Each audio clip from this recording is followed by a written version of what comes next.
you apart!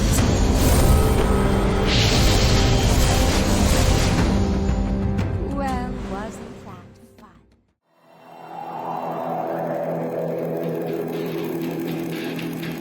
I'll roll you in linen. Relax, I mean as a mummy.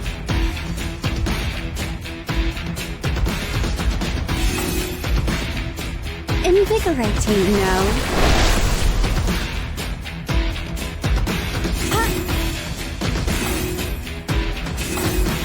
Come, I will help. You'll make lovely confetti. Well, wasn't that fun? What's up everyone? In this video, I'll analyze an old hero, Nephthys.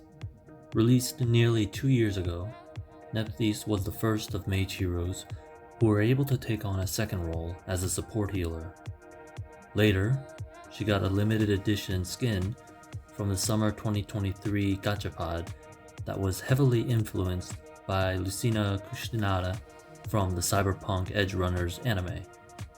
Currently, she is a common hero used in both PvE and PvP. Let's start the analysis. She has 1 passive and 2 active skills. Her skill set is AoE damage that also heals allies. Her ultimate, Soul Cleanse, is a high damage DPS skill that heals for the same amount. 3 times per second, 65% attack is damage dealt and healed for 5 seconds for a total of 975% attack. During this time, the closest enemy target is also suppressed. Suppression means the enemy can't move, use auto attacks, or use active skills. Before we look at her non-ultimate skills, let's start with her attack energy amounts. Auto attacks give her 50 energy. Her first active skill, Psychic Shock, sends an AoE wave in front of her to the end of the battlefield, which damages or heals 3 times for 80% attack, 240% total, with a bonus of reducing enemy attack up to 15% for 5 seconds. Psychic Shock gives 180 energy. Her 1 passive skill, Life Elegy, increases a target's magical damage taken by 1.6% each time she damages the target up to 15 times. This is a max of 24% more magical damage taken, which is helpful for heroes like Amaterasu or Prometheus. It takes time and many hits to accumulate the percentage amount, so this is a skill better suited for single bosses. Her second active skill, Life and Death, heals the 3 lowest HP allies for 210% attack, while dealing that amount in damage near those 3 heroes. Life and Death gives 250 energy, and it is shown with a plus 175 and plus 75 in combat. Her IW puts more emphasis on her Bahu and Anka attributes, and her Chimera attribute is critical damage.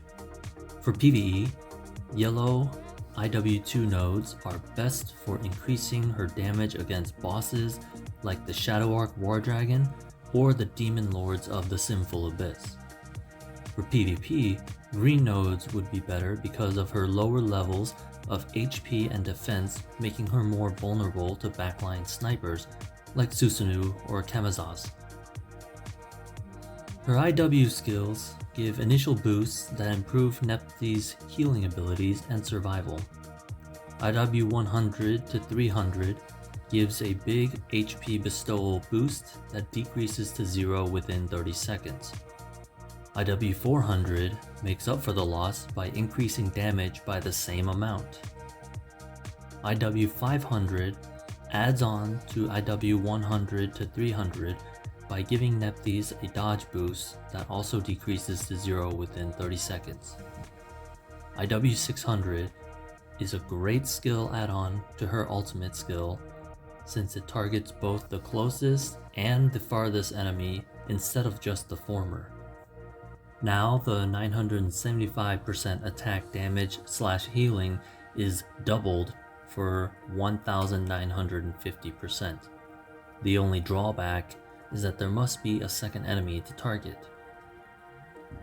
The most common equipment for Nephthys is Yasakani Magatama and air runes to maximize her damage and healing.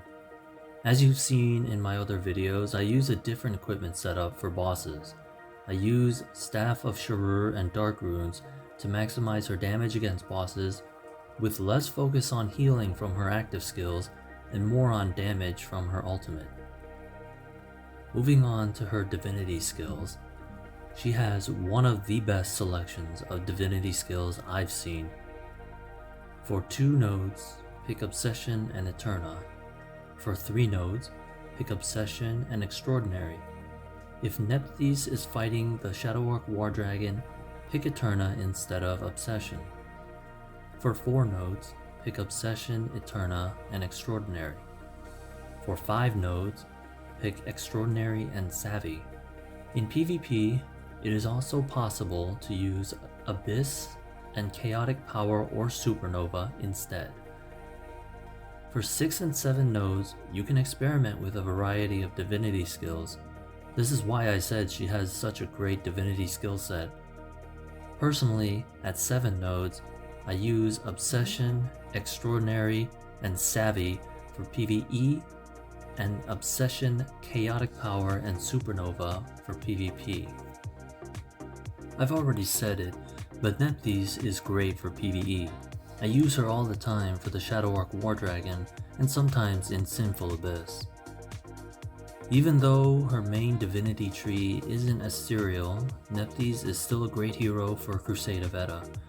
Her dual ability to damage and heal is handy for fighting Jormungandr. Nephthys is great in PvP. As I mentioned in the IW section, she will need green nodes because she is more vulnerable than the average hero. Heroes that work well with Nephthys in the back line are Lilith and Hela. Hela's passive skill, Bloodstained, increases ally lifesteal and HP recovery effects, both of which can help keep Nephthys alive better. Lilith and Hela team with Nephthys to increase the Shadow Arc team bonus, as well as turn Lilith into her demon mask form. Let's break down her points. For IW2, Nephthys gets a 4 out of 5 for having a great IW 600 skill, only limited by having at least 2 enemies. For power, Nephthys gets 3 points from her ultimate and 2 active skills damage, 0.33 from Extraordinary, 0.5 from Savvy, 0.13 from Anka 132, 0.25 from Bahu 138, and 1 from IW 400's damage increase. For support, she gets 4 points from her skills for healing or increasing team magical damage, and 0.67 from Abyss and Extraordinary. For survival, she gets 2 points from Soul Cleanse and Psychic Shock healing her, and 1 from IW 500 increasing her dodge. For versatility, she gets 1 point from CA, 1 from bosses, and 1 from Crusade. I did not give her a point for VP since those 3 team slots are normally taken by Amaterasu, Oda, and Nua's teams.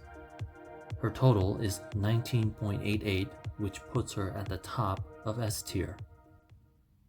In summary, Nephthys is an SSR Shadow Arc mage whose strengths are a dual role as a DPS mage and healer, a really great divinity skill set, and usefulness for both PvE and PvP.